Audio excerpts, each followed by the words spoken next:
Hi everyone, welcome back to the cocktail vlog. I'm Steve the bartender, and today I'm showing you how to make a Charlie Chaplin.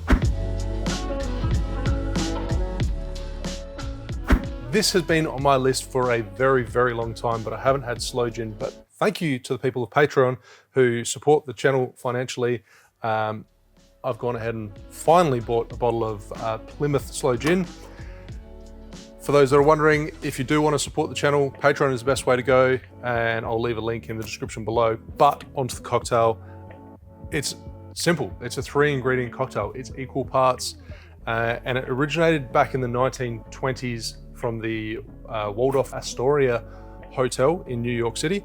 It was also featured in the old Waldorf Astoria cocktail book from 1934. If I've remembered my dates correctly. And since then, the proportions have changed slightly.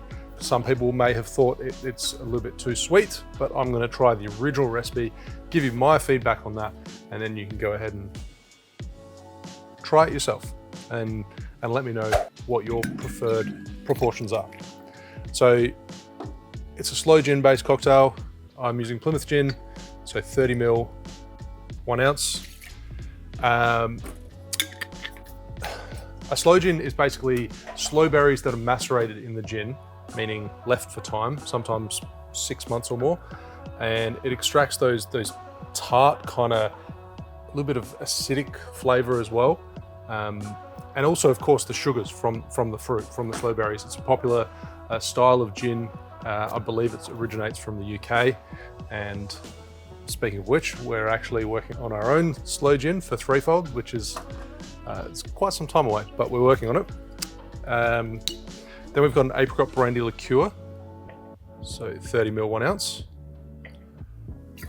So I mean, as you can see straight away, we've got a sweeter style gin. It is still, oh, it's actually only 26%. It's lower than I thought. So it's more of a gin liqueur. It's got that sugar component to it, and then you've also got the Apricot Brandy Liqueur, which is sugar as well. So you've got 2 sweeter components, and then you need to balance it out with the acidity of the lime. And this recipe, as I said, is just equal parts, so 30 ml. But is that going to be enough to balance out these other 2 sweet components? So 30 ml, 1 ounce.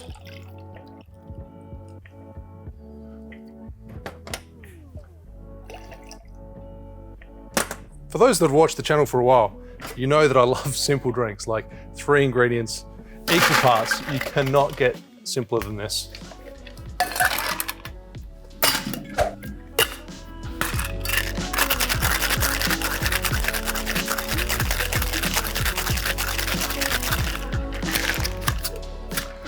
Actually, before I break the seal and then strain it, the key to this cocktail, because it does have those sweeter components, is to shake it for that little bit longer, get a little bit of extra dilution, and it should be spot on.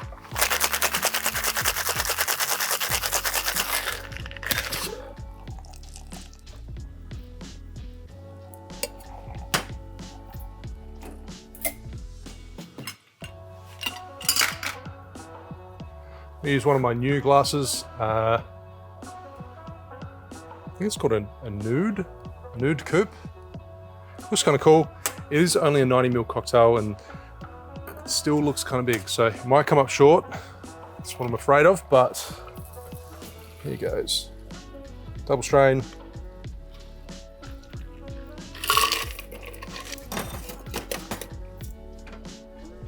Yeah, I'm pretty happy with that. It's got a nice wash line. It's very pretty. That glass is amazing. I've seen a lot of Instagrammers use this style of glass where it's really tall, elegant stem and then a big bowl. Leave it ungarnished if you wanted to. I think traditionally it's ungarnished, but if you wanted to, probably just a twist or a spiral of lime. But I'm going to leave it as it is and let those 3 ingredients be the heroes. Cheers.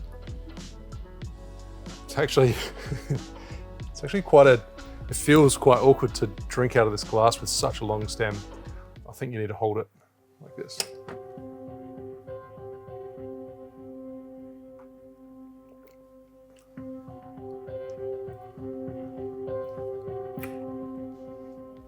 Yum. 3 ingredients, incredibly simple. I think maybe the dilution was a tiny little bit too far there, but it has softened those sweet flavors.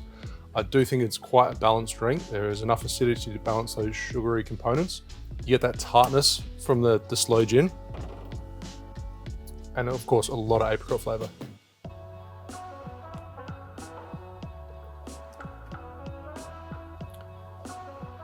I think this is the perfect example of how great simple drinks can be. 3 ingredients, ideal dilution, balancing the acidity and the sugar makes for a great drink.